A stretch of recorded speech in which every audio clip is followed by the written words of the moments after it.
ఇప్పటిదాకా మనకి తెలంగాణ పండు ఎరకని, తెలంగాణ జంతువు ఎరకని, తెలంగాణ పక్షి ఎరకని, తెలంగాణ చెట్టు ఎరకని. కానీ ఇప్పుడు మనకు సర్కారోళ్ళు తెలంగాణ పాటను కూడా ప్రకటించారు.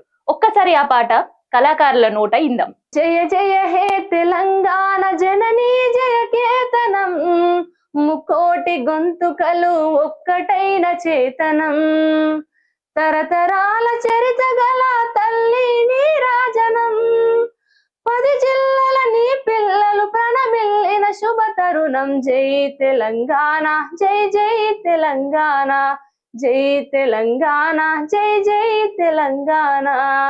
పోతనది పురిటి గడ్డ రుద్రమది వీరగడ్డ, గండర గండడు కొమురం భీముడే నీ బిడ్డ, కాకతీయ కళా ప్రబల కాతిరేక రామప్ప, గోలుకొండ నవాబుల గొప్ప వెలుగె చార్మినారు. జై తెలంగాణ, జై జై తెలంగాణ, జై తెలంగాణ, జై జై తెలంగాణ. ఈ పాట వినంగానే మనకి యాదకొచ్చేది తెలంగాణ ఉద్యమం అసలు. సో ఆ టైంలో అందశ్రీ గారు తొలుత వాడింది కామారెడ్డిలనే. ఇప్పుడు మన సింగర్ మనతో ఉన్నారు కదా, సో తను కూడా కామారెడ్డి. ఒక్కసారి తన గురించి తెలుసుకుందాం. అండ్ దాంతో పాటు ఈ పాట గురించి అండ్ జానపద కళాకారుల గురించి అండ్ మన గుర్తుకొచ్చే ధూమ్ధాం గురించి కూడా ఒకసారి తెలుసుకుందాం. ఎందుకంటే తెలంగాణ ఉద్యమ సమయంలో ఉద్యమానికి ఊపిరి పోసిందే మన తెలంగాణ జానపద కళాకారులు, జానపద పాటలు. ఇయ్యాలటికి కూడా మనకి ఒక్కసారి తెలంగాణ పాట వాడిన ధూమ్ధాం కార్యక్రమం ఒక్కసారి మన గుర్తుకొచ్చినా ఇప్పటికీ తెలంగాణ ఉద్యమం ఎట్ట జరిగింది అనేది మన కళ్ళకు గట్టినట్టు యాదకొస్తుంది. సో అదే మన తెలంగాణ గడ్డకుండే సంతోషం కావచ్చు, సుఖం కావచ్చు, దుఃఖం కావచ్చు, అన్ని కూడా జానపద కళాకారుల నోటి నుంచే వింటాం. సో ఇప్పుడు జానపద కళాకారినైనా సంధ్యారాణి, ఒకసారి ఆమె గురించి కూడా తెలుసుకుందాం, మాట్లాడదాం. అండ్ ఇంకొకటి నేను చెప్పిన కదా, అందశ్రీ గారు తొలుత వాడిన పాట కామారెడ్డి కాడిని ఈ పాట. సో కామారెడ్డి వాస్తవ్యులు తను, ఒకసారి తనతో కూడా మాట్లాడదాం. దండాలు. దండాలు. దండాలైన మాట యాదకి రాగానే మనకి తెలంగాణలో యాస భాష ధూమ్ధాం యాదకొస్తుంది. అందరూ దాదాపు ఇన్ని సంవత్సరాలుగా ఇట్లా జానపద కళాకారులుగా మీరు పాటలు పాడుడు షురూ చేసారు. సో మీకు ఫస్ట్ నాంది ఏడ పలికింది? అంటే తెలంగాణ ఉద్యమం టైంలో నాంది పలికిందా, అంతకంటే ముందుగా నుంచో పాటలు పాడుడు షురూ చేసారు? అంతకు ముందు నుంచి మన ఉద్యమకారుల వల్ల ఎన్నో ఇన్సిడెంట్ వల్ల మన పాటలు వినుకుంటూ వచ్చినాం. వాళ్ళని కూడా ఇన్స్పిరేషన్ గా తీసుకొని ప్రతి కాంపిటీషన్ లో కూడా సాక్షులు పాడడం జరిగింది. ఉద్యమంలోని తెలంగాణ పాటలు అలా అని ప్రతి ఒక్క దాంట్లో నేను పార్టిసిపేట్ చేయడం జరిగింది. అందశ్రీ గారి పాటలను కూడా నేను చైతన్య పరిచయ పాటలు కూడా ఉన్నాయి నాకు. నేను అది ఇన్స్పైర్ గా తీసుకున్న పాటలు కూడా నేను విన్నాను. అంటే మనకి ఏదో ఒక మూమెంట్ ఉంటది, ఆ మూమెంట్ నుంచి మనం పాటలు పాడు అనేది షురూ చేస్తాం. సో అట్లా మీరు తొలుత పాట పాడింది ఏది? నేను విన్న దాంట్లో మనం కామన్ గా సొసైటీలో తిరిగేటప్పుడు చాలా మందిని చూస్తూ ఉంటాం. అందులో కొంత మానవత్వం లేని మానవులు కూడా కనబడతా ఉంటారు. అలాంటి టైంలో అందశ్రీ రాసిన ఒక పాట కూడా ఉంది, ఎర్ర సముద్ర మూవీలోది. మాయమైపోతున్నాడమ్మా మనిషన్నవాడు, మచ్చుకైనా లేడు చూడు మానవత్వం ఉన్నవాడు. ఇలాంటి పాటలు వినడానికి సమాజంలో చూద్దామంటే ఇలాంటి మనుషులు ఏడగానే వస్తున్నారు ఇప్పుడు. అందుకనే క్రైమ్ రేట్ కూడా మస్తుగా పెరుగుతుంది.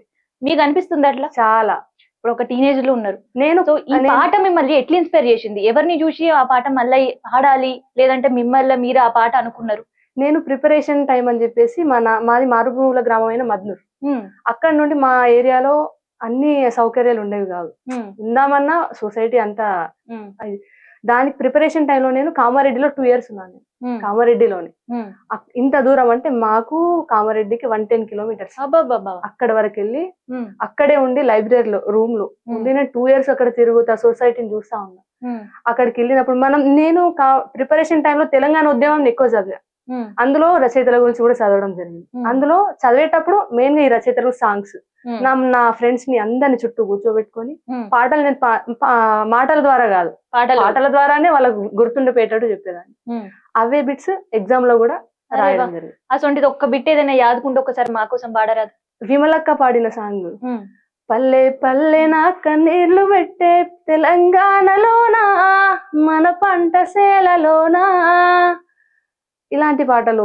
మళ్ళా గద్దర్ వాడిన సాంగ్, అమ్మా తెలంగాణమా ఆకలికే కలగానమా, ఇట్లా అలాంటి మాకు కానిస్టేబుల్ గానీ ఎస్ఐలో ఇది ఒక బిట్ తెలంగాణ ఉద్యమం నుంచి కామన్ గా రచయితలు రాసిన ఒక సాంగ్ ని బిట్ లాగా కన్ఫర్మ్ చేయాల్సిందే. అది కామన్ గా అందరికి పాటలనే అందరు మాటల కంటే ఎక్కువ పాటలు వినడం జరుగుతుంది, అవి ఆదుకుంటాయి కూడా. అలాంటిది మా ఫ్రెండ్స్ కి ఒక్క బిట్ అయినా యూజ్ అని చెప్పేసి మాటల ద్వారా కాదు, నేను కామన్ గా ఒక గ్రూప్ డిస్కషన్ లో ఉన్నా కూడా పాటల ద్వారానే ఈ పాట ఒక పాడడం, అది ఎవరు వాడినా మీరు చెప్పాలి. అట్లాంటి ఒక చిన్న గేమ్ టైప్ పెట్టుకునే వాళ్ళం మేము ఈ ఓన్లీ ఉద్యమకారుల పైన పాటల పైన వాళ్ళది.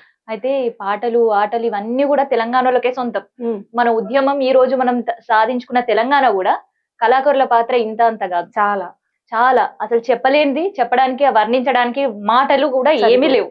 మళ్ళా తెలంగాణ కళాకారుల గురించి చెప్పాలంటే ఎవరైనా ఒక పాట పాడాలి, ఎవరైనా ఒక ఆట ఆడాల్సిందే. నా వరకైతే నేను అట్నే అనుకుంటా. కళాకారులుగా మీరేమనుకుంటారు? మళ్ళా కామన్ గా ప్రజలు మాటలు వినడానికి అబ్బా వీళ్ళు మళ్ళా స్టార్ట్ చేసి ఎవరు సోది వినాలి అని అందరు అదే అనుకుంటారు. అదే ఒక్క డప్పు సౌండ్ వింటే ఆటోమేటిక్ గా అలర్ట్ అవ్వాల్సిందే, మన పాట వినాల్సిందే. అది ఇప్పుడు తెలంగాణ ఉద్యమంలో కామన్ గా అందరికి వినసొంపుగా ఉంది పాటలు మాత్రమే. మాటలని ఎవరికి అంత ఇక్కడ విని అక్కడ మర్చిపోవడమే. గద్దర్ గాని, అందశ్రీ గారు గాని, విమలక్క గాని వీళ్ళందరూ ఒక పాటని ఒక గలం లాగా దాన్ని ఒక పాట లాగా రాయడం వల్ల మనం దాన్ని ఇప్పటికీ కూడా ప్రజెంట్ కూడా ఆ పాటలు మనం ఇంకా పాడుతూనే ఉన్నాం. ఆ పాట విన్నప్పుడల్లా మనందరికి ఒక రకమైన చైతన్యం, అది అసలు దాన్ని వివరించలేము కూడా. ఏ అవస్థలున్నా, ఏ పరిశాన్లున్నా, ఏ ఆలోచనలున్నా తెలంగాణ పాట ఇట్లా వినిపించిందంటే మళ్ళీ రిఫ్రెష్ అయిపోతాం. ఆటోమేటిక్ గా బాడీ షేక్ కావాల్సిందే, డాన్స్ కావాల్సిందే, అంతే. అది ఏ మూమెంట్ అయినా కావచ్చు. అయితే ఇంకొకటి సభలు అనేది నాకు ఒకటి యాదకొచ్చింది. అంటే నా సెల్ఫ్ ఉండే ఎక్స్పీరియన్స్ కూడా ధూమ్ ధామ్. ధూమ్ ధామ్ అనే మాట పాట ఈయనకి ఎన్ని రోజులు అయ్యాయి మీరు? నేను వినకనే 2014 ఆ టైంలో చాలా విన్నాం. తర్వాత ఈ 2-3 years గా అసలు అవి విన్నామా, ఫోన్లకి పరిమితం అయిపోయినాయి ఆ పాటలు. గద్దర్ లాంటి వాళ్ళని జస్ట్ చూస్తున్నాం, వాళ్ళు పాడిన పాటలు ఒక్కసారి మన యూట్యూబ్ లో కూడా చూసుకుంటే ఇప్పటికీ కూడా అదే ఊపు మన దాంట్లో. ఒక్కసారి దాన్ని డీజే సౌండ్ లో పెట్టి చూస్తే ఆ ఏ పాటలు కూడా మనకి పనికిరావు. అంతే అంతే. అది తెలంగాణలో పాట అంటేనే అది. మళ్ళా మరి ఒక పాట ధూమ్ ధామ్ పాట మీతో పాటు నేను కూడా ఈయనక మస్తు రోజులే అయిపోయి, నాకు కూడా ఒకసారి వినాలనిపిస్తుంది. ఎందుకంటే తెలంగాణ ఉద్యమం టైంలో జర్నలిస్ట్ గా మేం పనిచేసిన నాడు ధూమ్ ధామ్ పాట ఆట రెండు ఇన్నం చూసినాం.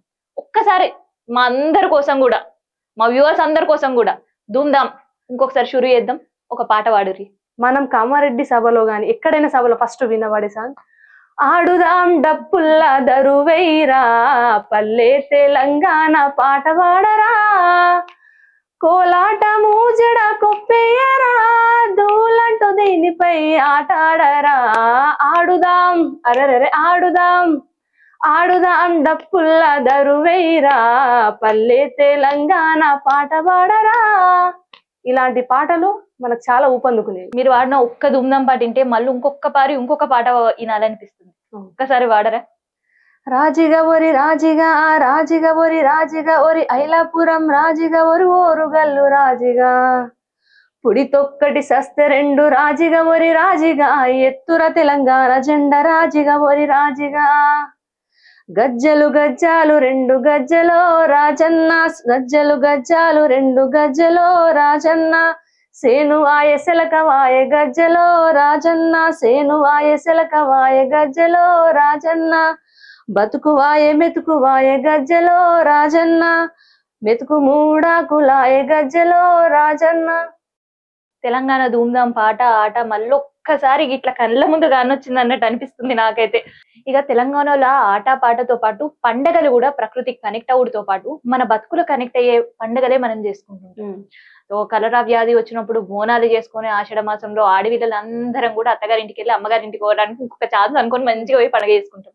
అట్నే బతుకమ్మ దసరా రోజు అందరూ ఒక్క పండుగ చేసుకుంటే మనం మాత్రం 9 రోజులు మంచిగా ఆట పాటతో బతుకమ్మ పాట ఆడుకుంటాం. ఆ బతుకమ్మ పాటలో కూడా మన బతుకునిచ్చే బతుకమ్మ తల్లిని ఆట పాట ఆడడం పాడడం. ఒక్కసారి మళ్ళా బతుకమ్మ పాట పాడుకుందాం. గోగుల్లో గోగుల్లా గొల్లవాడలోన నేను గొల్ల బామనయ్యో, గోగుల్లో గోగుల్లా గోగుల్లో గోగుల్లా మా మామ వచ్చి నాకు మాట వాయేనయ్యో, గోగుల్లో గోగుల్లా గోగుల్లో గోగుల్లా మా చేను పక్క పొంటి మంద మలపవయ్యో, గోగుల్లా గోగుల్లో. ఇంకొకటి అంటే మన బతుకులను ఇచ్చే పాటలతో పాటు మనం రియల్ లైఫ్ లో ఇన్సిడెంట్స్ తో పాటు అంటే అన్న వచ్చిండు చెల్లెల కాడికి అమ్మగారింటికి తీసుకుపోయే పాట ఒకటి ఉంటది. అట్లనే పురాణ ఇతిహాసాలను కూడా మళ్ళీ మనం బతుకమ్మ పాట రూపంలో వాటిని గుర్తుకు చేసుకుంటాం. జనుకు జనుకునింట్లో వెయ్యాలో సజ్జ జనుకునింట్లో వెయ్యాలో సజ్జ జనుకునింట్లో వెయ్యాలో సీతమ్మ జన్మించే ఉయ్యాలో ఇట్లాంటివి ఏవైనా పురాతన ఇతిహాసాన్ని మళ్ళా పాట రూపంలో తెచ్చుకునే ఆట పాట ఒక్కసారి యాదకి తెచ్చుకుందాం ఒక పాట రూపంలో. ఊర్లలో బతుకమ్మని మన గంగమ్మ దగ్గర చేర్చి తిరిగి ఇంటికి వస్తున్నప్పుడు ఒక పాటను వాడుకుంటూ వస్తారు. నార్మల్ గా అందరికి తెలీదు, తెలుసుంటే ఓకే. గంగదారి వాగులా ఎలది మాయ్ దొంగలేమి దోసిరే ఎలది మాయ్ చిరల పెట్టలు వాయనే ఎలది మాయ్ రాజుకేమి చెప్పుదే ఎలది మాయ్ గంగదారి వాగులా ఎలది మాయ్ దొంగలేమి దోసిరే ఎలది మాయ్ సందుకు పెట్టలు వాయనే ఎలది మాయ్ రాజుకేమి చెప్పుదే ఎలది మాయ్. ఇలాంటి పాటలు మనం పాడుకుంటూ వస్తాం. ఇప్పటి వాళ్ళకి ఏంది పాటలు అనే డైనమాలో ఉన్నారు. ఇంకా అంతే, అదేందో కూడా తెలీదు. అది వాటికి అర్థాలు కూడా తెలియని వాళ్ళు కొంతమంది అయితే దానికి అర్థాలు తెలుసుకొని ఆ పాటలు మళ్ళీ వాడేటోళ్ళు కూడా కొంతమంది ఉన్నారు. ఇప్పట్లో వాళ్ళని కూడా మనం అప్రిషియేట్ చేయాలి ఒకసారి. ఇప్పట్లో ఉన్న వాళ్ళు పాటలు పాడడం ఏంది, బతుకమ్మలు ముందుంటాయి ఓకే, దాని చుట్టూ ఉండే పాటలు డీజే సాంగ్. అంటే నాకు తెలిసిన కాడికి డీజే కొంత అంతో ఇంతో ఆడిడే ఇన్న పాటలు మాత్రం బతుకమ్మ సేకరణ పాటలు కావచ్చు. ఎందుకంటే మా అమ్మమ్మలు నానమ్మలు వాడిన పాటలు యాదుకునే అయితే మేము ఇప్పటికీ వాడుకుంటాం. మీ కాడ ఊర్లో ఎట్లా అవుతుంది మరి పండగ? మా ఊర్లో ఇప్పట్లో అది కనుమరుగైపోతుందిలే.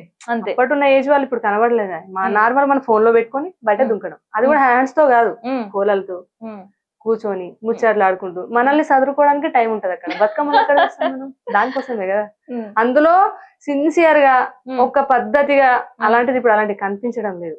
మనం ఒక ఫెస్టివల్ వచ్చింది అంటే అది మనం చూసుకోవడము, మన కాస్ట్యూమ్స్, మనం రెడీ కావడము, అలాంటి దానిపైన ఫోకస్. మన ముందర ఒక బతుకమ్మ ఉంది, దాని ఒక పద్ధతిగా తీసుకెళ్ళాలి, బతుకమ్మని గౌరవంగా ఆడుకోవాలి, మళ్ళా సాగనంపాలి అనే తీరైతే పోయింది. అది మన విలేజ్ లో తప్ప సిటీలో అయితే నాకైతే ఇప్పటికైతే కనిపించలేదు. మన ఊర్లలో చేసేది ఏంది, చెరువు గట్లలో వెళ్ళి చెరువులో వదిలేసేవాళ్ళు. ఇప్పుడు సిటీలో కామన్ గా చెరువులు అవైలబుల్ ఉండవు కాబట్టి ఎప్పుడో చిన్న టబ్ లో వాటర్ వేసి అందులో అక్కడే వదిలేసి ఇంట్లోకి వెళ్ళిపోతారు. అంతే, మళ్ళీ వచ్చి నైట్ డీజే. అంతే తప్ప మన పురాతనంగా ఉన్న పాటల్ని గుర్తు చేస్తూ అలాంటి మన సాంప్రదాయాలు అస్సలు లేవు. మన ఊర్లలోనే కనిపిస్తాయి.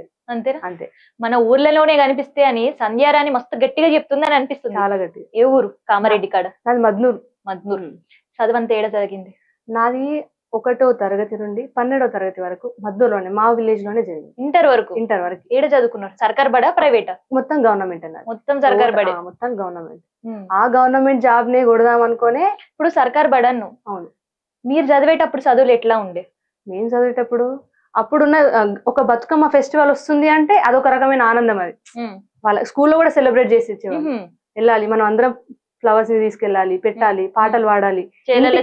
పూలు ఎవరు ఎంత ఎక్కువ తీసుకోతే వాళ్ళు చాలా గ్రేట్. ఆ రోజు స్కూల్లో పెట్టి ఆడడం, మళ్ళీ ఇంటికి వెళ్ళి మన ఇంటి ముందర కూడా గొబ్బెమ్మలు పెట్టుకుని 5 days ఆడేవాళ్ళు.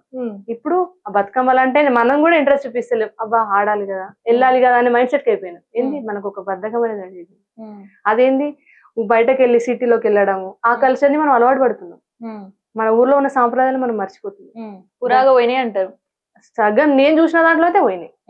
దాన్ని చూడడం అనేది రేర్, చాలా తక్కువ కనిపిస్తుంది. మీ ఊర్లో కూడా లేవా? పట్నంలో అయితే లేవని క్లారిటీగా చెప్తున్నారు. మా ఊర్లో మహారాష్ట్ర మన సైడ్ ఉంది కాబట్టి చాలా మంచిగా గ్రాండ్ గా సెలబ్రేట్ చేస్తారు. బాన్స్వాడ నుంచి ఆ ఏరియాలో నేను చూసింది. ఇటు సైడ్ లో పట్నంలో లేవు, ఊర్లో మాత్రం బతికే ఉంది బాగా. అటు సైడ్ ఊరు మనం కనుమరుగైపోతున్న పాటలను కూడా ముందుకు తీసుకొస్తారు. ఆ 9 రోజులు అనగా ఈ ఏడు బతుకమ్మకైతే మీ ఊరికే వస్తాం మేము కన్ఫర్మ్. ఆడనికి పాడనికి బతుకమ్మ పాటలు ఇననికి కూడా లైవ్ లో కూడా పాటలు కూడా వినిపిస్తాను. అరే వా, అయితే ఈసారి పండుగకి రావాల్సిందే. మీ కాడిగా చదువు గురించి చెప్పిరు. మరి సంధ్యారాణి కేవలం సింగర్ అయినా ఇంకేమైనా కూడా చేస్తుంటారా? నేను సింగర్ గా రావడానికి కూడా స్కూల్ డేస్ నుంచి నాకు సాంగ్స్ పాడడం ఒక ఇంట్రెస్ట్. చిన్నప్పుడే బీజం పడ్డది పాటకి. పాటలు పాడాలి ఇట్లాంటి, నాకు సినిమాలు చూడడం అలాంటి అలవాట్లు లేవు. పాటలు వినాలి, పాటలు పాడాలి. రాసుడు కూడా రాయడం లాంటిది నేను ఇంకా ట్రై చేయలేదు.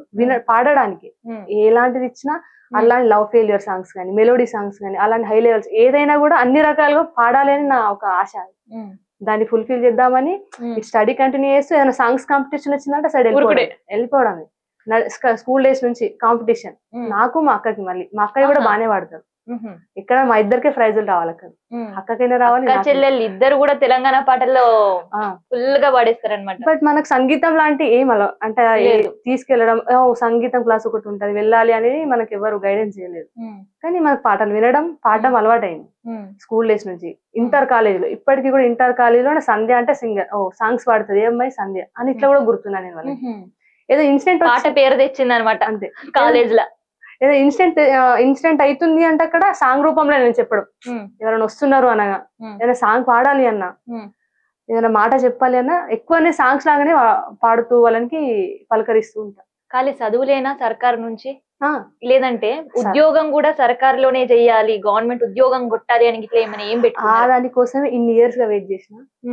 నేను ఆ ఇన్సిడెంట్ కూడా ఫేస్ చేసిన. నేను ఇంట్లో సిచ్యువేషన్ కి ప్రిపరేషన్ అని చెప్పేసి నేను కామారెడ్డికి వెళ్ళడం జరిగింది. నాకు ప్రతి దానికి సపోర్ట్ గా మా అన్నయ్య ఉన్నాడు, పేరెంట్స్ ఉన్నారు. పేరెంట్స్ మనకు పంపించడం మట్టుకు, తర్వాత మనల్ని కేర్ చేసేది. ఏం చేయాలన్నా ఏం కాదు ముందడిగి చూద్దాం, ఏదున్నా నీ వెనకాల ఏదో ఒకటి ఉంటది, మనం సాధిస్తామని చెప్పేవాళ్ళు. నా కజిన్స్ నా ఫ్రెండ్స్ ఎంతున్నా, నాకు నా బ్రదర్ కూడా ప్రతి దాంట్లో నా వెనుకుండి ఇప్పటి వరకు కూడా స్టిల్ ఏది వచ్చినా కూడా ఆపకుండా ఉంటుండే అండగా. ఇప్పటికీ కూడా ఏదైనా అనుకున్నా అంటే నువ్వు వెళ్ళు, నువ్వు చెయ్యు, అంత దూరమా ఇంత దూరమా అలాంటి ఏం లేకుండా, నో రిస్ట్రిక్షన్స్. నాకు పేరెంట్స్ కూడా అలాంటి రిస్ట్రిక్షన్స్ ఏం లేవు. ఎక్కడి వరకైనా వెళ్ళు, నీ వంతు నువ్వు చెయ్యు. ప్రిపరేషన్ టైంలో నేను డిగ్రీ కంప్లీట్ చేసుకుని బిఎడ్ కూడా బిస్కుందాలోనే చేసినాను. బిఎడ్ నన్ను సద్గురు బండాయప్ప కాలేజ్ లో చేసా బిస్కుందా. అక్కడ అయిన తర్వాత ఆ గ్యాప్ టైంలో ఒకసారి నోటిఫికేషన్ వచ్చింది. అప్పటికి నోటిఫికేషన్ వచ్చింది, కానిస్టేబుల్ నోటిఫికేషన్ 2017. ఆ టైంలో ఒకసారి అటెంప్ట్ ఇచ్చిన, అప్పుడు మిస్ అయింది. మార్కులలో పోయింది అప్పుడు. అప్పుడు నా హెల్త్ ఇష్యూస్ వల్ల నేను ఫస్ట్ ప్రిలిమినరీ అయిపోగానే నెక్స్ట్ అటెంప్ట్ చేయలేదు. ఫస్ట్ కే అప్పుడు డిగ్రీ అప్పటికి ఇంకా సరేలే అనుకున్నాం. దాని నుంచి కోలుకోవడానికి నాకు చాలా టైం పట్టింది. తర్వాత ఇంకా నోటిఫికేషన్ వస్తుందిలే ఇంకా వెయిట్ చేసిన. 2017 అయిపోతే 18, 19, 20, 21 ఇంకా 4 years. ఆ గ్యాప్ లో నేను బిఎడ్ కంప్లీట్ చేసుకున్నా. తర్వాత కానిస్టేబుల్ నోటిఫికేషన్ వచ్చింది. ఊర్లో ఉంటే చదవడం కుదరట్లేదు. ఏదున్నా మన సైడ్ అంత చదవడానికి కంఫర్టబుల్ ఉండవు ఇల్లు. అట్లా అని చెప్పేసి కామారెడ్డికి వెళ్ళిన. అక్కడ 2 years అక్కడే రూమ్ తీసుకొని అక్కడే ఉన్నా.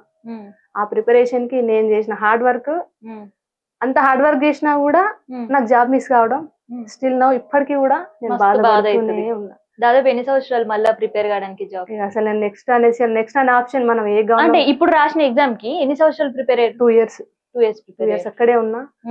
ప్రిలిమినరీ అయిపోయింది, అదొక హ్యాపీనెస్. ఎట్లాగూ నేను ఈసారి జాబ్ కొట్టుకుంటా అనే కాన్ఫిడెంట్ తోని నేను అందరం వెళ్ళిన. ఎంతమంది అక్క నువ్వు ఇద్దరు కలిపి ప్రిపేర్ చేసి?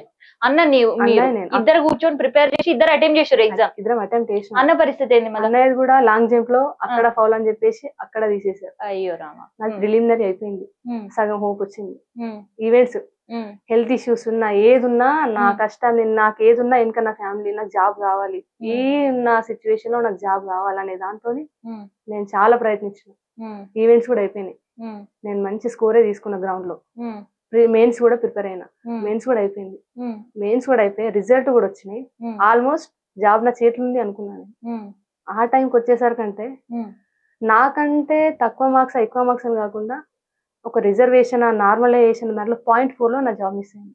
రిజర్వేషన్ బీసీడీ అన్ని తక్కువ ఉన్నా వాళ్ళకి జాబ్స్ ఉన్నాయి, ఇన్ని మార్క్స్ నేను జాబ్ లో లేను అనేది బాధ ఇప్పటికి. నా ముందు ఇప్పుడు ట్రైనింగ్ కి వెళ్తున్నారు నా ఫ్రెండ్స్, అది ఇప్పటికీ కూడా నా మైండ్ లో నుంచి పోతలేదు. దాన్ని ఎట్లా యాక్సెప్ట్ చేయాలన్నా కూడా నాకు అర్థమైతలేదు. నేను పడ్డ కష్టంకి అసలు దానికి ఏ రకంగా మన పేరెంట్స్ ఆన్సర్ ఇవ్వాలో కూడా నాకు ఇప్పటికీ కూడా క్లారిటీ లేదు. అదే సిచ్యువేషన్ లో డాడీకి పెరాలసిస్ వచ్చింది. ఇప్పుడు 4 months అవుతుంది, డాడీ ఇంట్లోనే ఉన్నారు. డాడీ కూడా ఒక హోప్ తో ఉన్నారు, ఎట్లాగో ఇద్దరికి జాబ్ వస్తుంది, 100% జాబ్ వస్తుంది. ఆల్రెడీ మెయిన్స్ అయిపోయింది, లిస్ట్ కూడా వచ్చింది, అందులో కూడా ఇది అయిపోతే నెక్స్ట్ ఒక కట్ ఆఫ్ లో కూడా వచ్చేస్తుంది అనే కాన్ఫిడెంట్ ఉండే అందరు, నాకు కూడా ఉండే. ఆ టైంకి వచ్చేసరికంటే రిజల్ట్ ఇట్లా చూసుకుంటున్నా ఎట్లాగో వస్తా. డాడీ పెరాలసిస్ కి వచ్చింది, ఆ టైంకి వస్తా డాడీ కన్ఫర్మ్ ఇస్తారు వస్తుందని ధైర్యం చెప్తున్నా. అదే టైంలో రాలేదు అని మాట వినగానే అసలు ఆ టైంకి అసలు నా మైండ్ టోటల్ గా మూడ్ ఆఫ్ అయిపోయింది. ఏం చేయాలి ఇప్పటికీ కూడా నేను అదే బాధలో ఉన్నా. అదే దాంట్లో ఉన్నప్పుడే సాంగ్స్ పాడడానికి కూడా ఓకే, ఒక బతుకమ్మ సాంగ్ రిలీజ్ అయింది నాది, ఓటింగ్ మన ఎలక్షన్ టైంలో అక్కడికి వెళ్ళిన సిరిసిల్లాకి. ఎనిశెట్టి గంగ ప్రసాద్ సార్ గారు లిరిక్స్ రాశారు. గఫూర్ శిక్షక్ సార్ నన్ను తీసుకెళ్ళడానికి, నేను సాంగ్స్ పాడతా అని తెలిసి నేను కామారెడ్డిలోనే ఉన్నప్పుడు మెయిన్స్ రిజల్ట్స్ వచ్చాక ఇంట్లో ఉండడానికి అసలు ఆ బాధ నన్ను చూసి పేరెంట్స్ భయం, అది ఆ భయంతో కొంచెం బయటకు వెళ్ళి అయినా కొంచెం రిఫ్రెష్ వెళ్ళిన. ఆ టైంలోనే సార్ వాళ్ళు వచ్చి ఒక సాంగ్ ఉందిరా పాడాలి మనం 100 నైటే కాల్ చేశారు. నైట్ కాల్ చేసి ఎర్లీ మార్నింగ్ సిరిసిల్లాకి వెళ్ళినాం. సిరిసిల్లాకి వెళ్ళి సాంగ్ పాడినాం. అప్పుడే పాడినాం. అయిపోయింది. ఆల్రెడీ యూట్యూబ్ లో కూడా రిలీజ్ అయింది. బతుకమ్మ సాంగ్ ని ఎలక్షన్ లో ఇప్పుడు మన కామన్ గా ఏంది, ఎలక్షన్ వచ్చినట్టే దాన్ని అందరు వేసేది పైసలతో కొనడం. ఎవరు ఓటుని ఎవ్వరు స్వతహాగా వేయడం లేదు. ఎవరు మనీ అమ్ముకుంటారు. ఒక మాటలో చెప్పాలంటే కొంతమంది అయితే హాలిడే ఇచ్చినా గానీ సిటీలో మనం ఒకసారి చూసుకుంటే ఎప్పటికప్పుడు ఓటింగ్ శాతం అంతా కూడా తగ్గిపోతూనే ఉంది తప్ప ఎన్నడూ 50% ఓటింగ్ కూడా అయితలేదు. అంత బద్ధకంగా ఉన్నారు. అప్పుడున్న ఓటింగ్ గురించి ఒక సాంగ్ వచ్చింది, దాన్ని పాడదాం సరే అనేసి వెళ్ళినాం. పాట కూడా పాడడం జరిగింది. బతుకమ్మ బతుకమ్మ ఉయ్యాలో, బంగారు గౌరమ్మ ఉయ్యాలో, అందరం కలిసెళ్ళి ఉయ్యాలో, ఓటేయ పోదామ ఉయ్యాలో, ఇంటికో కలిసిసా ఉయ్యాలో, ఇచ్చిపోతున్నాడు ఉయ్యాలో, ఓటుకో 1000 రూపాయలు ఇయ్యాలో, ఇచ్చిపోతున్నాడు ఇయ్యాలో. ఇంటికి ఒక కళ్ళు సీసా పెట్టుకోవడం, 1000 రూపీస్ ఇచ్చేసింది మాత్రం ఆ టైంకి అయిపోతుంది. తర్వాత ఏంది, ఆ టైంకి మనం తిని తాగేస్తాం, అయిపోతుంది. నెక్స్ట్ 5 సంవత్సరాలు మన చేతిలో ఏముండదు. ఏదున్నా ఒక్క కొట్టి గులాంగిరి చేసుడే నెక్స్ట్ 5 ఇయర్స్ అట్లా ఓటు అమ్ముకుంటే. మన ఓటే మనల్ని బతికిస్తుంది. ఒక్క ఓటుతోనే మనం ఏందనేది చూపిస్తుంది. ఆ టైంలో సాంగ్ రాగానే నేను ఆ ఫ్రస్ట్రేషన్ లో ఆ బాధలో ఉన్నా కూడా నాకు సాంగ్స్ అంటే ఇంట్రెస్ట్.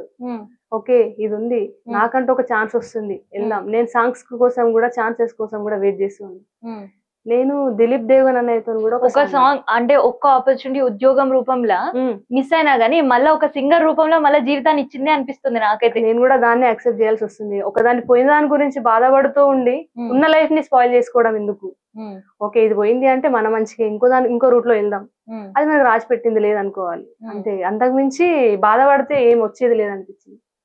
ఫ్రస్ట్రేషన్ అదే ఫ్రస్ట్రేషన్ లో మళ్ళా మనకి బుర్ర ఖరాబ్ అంతే. అదే దాంట్లో ఇప్పుడు చిన్న ప్రైవేట్ సెక్టర్ లో జాబ్ చేసుకుంటూ సిటీకి వెళ్ళిన. ఇంట్లో సిచ్యువేషన్ అట్లా ఉంది కాబట్టి వెళ్ళాలి. అటు సాంగ్స్ గురించి వచ్చిన సాంగ్స్ వెళ్తున్నా, సాంగ్స్ పాడడానికి. అక్కడ జాబ్ చేసుకోవడం, అక్కడే ఉండి కొంచెం ఏదైనా ప్రిపేర్ కావడానికి టైం ఉంటుంది.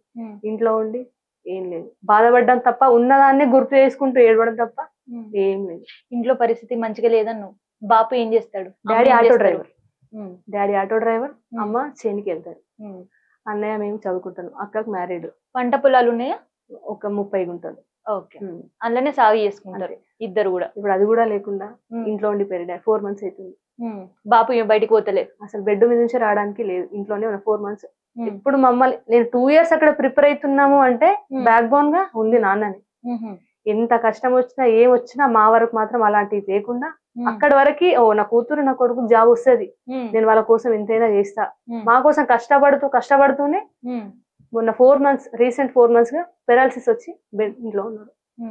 అది చూసి ఇక్కడ ఈ ఫ్రస్ట్రేషన్, ఇంట్లో డాడీ అలా, మేము ఇలా, ఏంది ఇట్లా మనది ఏమైతుంది, ఏం జరుగుతుంది. అస్సలు డిప్రెషన్ లకే పోకు. మంచి పాట ఉంది, మంచి గానం ఉంది, మంచి ఇట్లాంటి సింగర్స్ దొరకడు కూడా ఇప్పటి వాళ్ళకి చాలా కష్టమైపోయింది. అందుకనే మళ్ళా అంటే తెలంగాణ రాకముందు తెలంగాణ యాసన్న భాషన్న పాట అన్న ఎవరికి ఏర్ చేయకపోయేటది.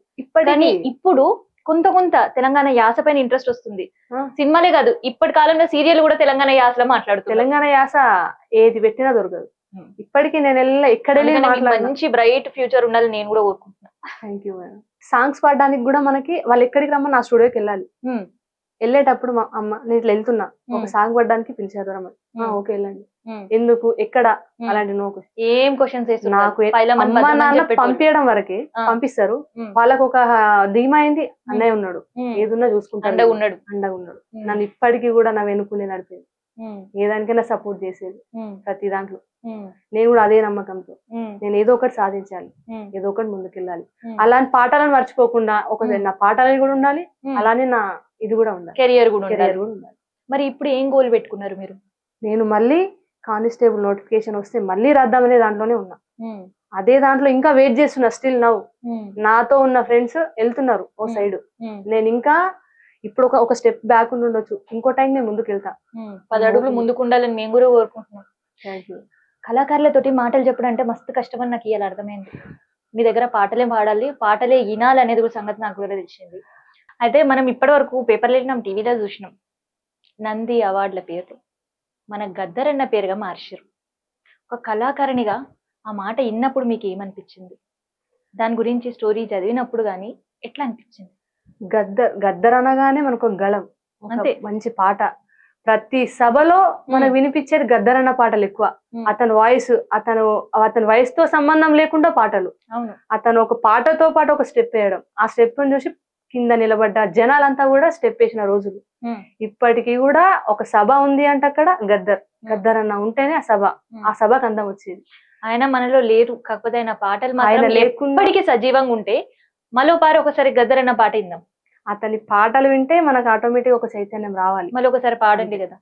అమ్మా తెలంగాణమా ఆకలి కేకల గానమా, అమ్మా తెలంగాణమా ఆకలి కేకల గానమా, అమ్మ నీకు వందనాలమ్మో కమ్మ నీ ప్రేమ నీదమ్మో, అమ్మ నీకు వందనాలమ్మో కమ్మ నీ ప్రేమ నీదమ్మో, ఎట్టోళ్ళ మట్టి చిప్పవో గాయిదోళ్ళ గండ్రగొడ్డలేవో, అమ్మా తెలంగాణమా ఆకలి కేకల గానమా. అతని మాటలనే ఒక పాట రూపంలో మనకు చెప్పేవాళ్ళు. అలాంటి పాటలు ఎన్నో ఉన్నాయి. అవును, కష్టం, సుఖం, సంబరం, పండగ, సంతోషం, ఇక ఈ ఫీలింగ్ ఆ పాటలు లేదని చెప్పనికే లేదు. ఆయన పాట స్టేజ్ పైన వాడిననుకో వెంటనే కింద గలం అండ్ దాంతో పాటు ఆట రెండు కూడా కానొస్తుండే మాకైతే. గద్దర్ అన్న ఏంటి అంటే చాలా మంది జానపద గేయకురాలని అమ్మాయిలని అతని దగ్గరుండి ఇప్పటిలో ఉన్న మన జానపదంలో పాడి ప్రతి ఒక్క అమ్మాయిలు ఉన్నారు. అందరూ గద్దర్ అన్న ఒక సహాయం స్ఫూర్తితో కూడా ఉన్న వాళ్ళు ఉన్నారు. మధుప్రియ వాళ్ళు కూడా ఇప్పటికీ కూడా వాళ్ళు గద్దర్ అన్న దగ్గర ఎన్నో సాంగ్స్ పాడామని ఎన్నో ఇంటర్వ్యూలు మనం చూసాం. అలాంటి ఇన్స్పిరేషన్ ఇప్పుడున్న వాళ్ళకు కూడా అలాంటి ఇన్స్పిరేషన్ గా ఉంటూ మన జానపదాన్ని ముందుకు తీసుకెళ్లాలని నేను మనస్ఫూర్తిగా కోరుకుంటున్నాను. ఇక ఇప్పటిదాకా తెలంగాణ భాష, యాస, సాంప్రదాయం, తెలంగాణ కళాకారులు అందరి గురించి పాట పాడిర్రు, అన్ని చెప్పిర్రు, ఇన్నం ముచ్చట్లు. ఇక ఇప్పుడు సంధ్యమ్మకి ఇష్టమైన పాట ఏంటి? ఒక్కసారి అది కూడా వినైతే మంచిగా అనిపిస్తుంది. నాకు కూడా నాకు ఇష్టమైన పాట మీ అందరికి వినిపించాలని నేను కూడా అనుకుంటున్నాను. పాటమ్మ తోటే ప్రాణం నాకు చదువులమ్మరా, పేదోళ్ళింట్లో పుట్టిన పేగు బంధం నేనురా, అమ్మా నాన్న రెక్కలాడితేనే బుక్కెడు బువ్వరా, వాళ్ళ రెక్కల కష్టపు సెమట సుక్కల దారను నేనురా, వాళ్ళ రెక్కల కష్టపు సెమట సుక్కల దారను నేనురా, ఉన్న 2 ఎకరాలను కల్లా చూడలే, మా నాన్న నగలి కర్రు పెట్టి పొలము దున్నలే, ఉన్న 2 ఎకరాలను కల్లా చూడలే, మా నాన్న నగలి కర్రు పెట్టి పొలము దున్నలే, కట్నం కింద అంతా అక్కకు రాసి ఇచ్చినం, కట్నం కింద అంతా అక్కకు రాసి ఇచ్చినం, మా అక్కను బావ కొడితే ఎక్కి ఎక్కి ఏడ్చినం, చెప్పేటోడు లేక 10 ఫెయిల్ అయిపోయినా, చెప్పేటోడు లేక 10 ఫెయిల్ అయిపోయినా, చదువమ్మ విలువ తెలిసి ఎంఏ ఇంగ్లీషు పట్టా పొందినా, పాటమ్మ తోటే ప్రాణం నాకు చదువులమ్మరా, పేదోళ్ళింట్లో పుట్టిన పేగు బంధం నేనురా. మీ లైఫ్ కి ఇది చాలా కనెక్టివ్ గా అనిపిస్తుంది నాకైతే. ఇది చాలా నన్ను ఇన్స్పైర్ చేసిన సాంగ్ కూడా, మోటివేట్ చేసింది. ఇంత ఇదైనా నా పేరెంట్స్ వల్లనే నేను ఇక్కడ ఉన్నాను. వాళ్ళ కష్టమే నన్ను ఇక్కడ వరకు నడిపిస్తుంది. ఇంకా వాళ్ళకి ఆ కష్టాన్ని తీసేసి వాళ్ళకి సుఖాన్ని ఇచ్చే రోజు ఎప్పుడు వస్తుందా నేను వెయిట్ చేస్తున్నాను. మీరు కూడా మీ లైఫ్ లో సక్సెస్ అవ్వాలని, ఆ రోజు తొందరగా రావాలని మేము కూడా మనస్ఫూర్తిగా కోరుకుంటున్నాం. Thank you madam. సో ఇది ఇక తెలంగాణలో పాట గురించి అయితే నేను ఒక్క ముక్కలో కూడా అస్సలు చెప్పలేని పరిస్థితి. ఎందుకంటే తెలంగాణ ఉద్యమానికి ఊపిరి పోసుడే కాదు, ప్రతి నిత్యం కూడా తెలంగాణలో పాట అన్న, యాస అన్న, భాష అన్న అని ప్రత్యేకంగా కళాకారుల గురించి చెప్పుకుంటూ పోతే అదొక చరిత్ర అవుతుంది. ఎందుకంటే అంతా ఇంత కాదు, కళాకారుల చరిత్ర చెప్పనీకైనా వాళ్ళు పాడిన పాటలో మనం ఆ అర్థం ఏందని వెతుక్కోవాల్సిన అవసరం లేదు. మనం నిత్య జీవితంలో పడే కష్టాలే కొన్ని పాటలు, మనం నిత్యం మన జీవితంలో గడిపే కష్ట సుఖాలే ఒక పాట. మన పండగలి పబ్బాలే ఒక పాట, మన ఉద్యమకారుల ఉద్యమాలే ఒక పాట, పుడు పోసుకున్న తెలంగాణనే ఒక పాట. ఇట్లా చెప్పుకుంటూ పోతే 10 సంవత్సరాలకెళ్ళి ప్రతి నిమిషం కూడా జానపద కళాకారులు వాడిన ప్రతి పాట కూడా మనకు అందింది. అండ్ దాంతో పాటు మన లైఫ్ ఎక్కడో ఒకడ, మన లైఫ్ లో జరిగిన ఎక్కడో ఒక చిన్న ఇన్సిడెంట్ అయినా ఆ పాటకి కనెక్ట్ అయిపోతుంది. అదే తెలంగాణలో పాట గొప్పతనం.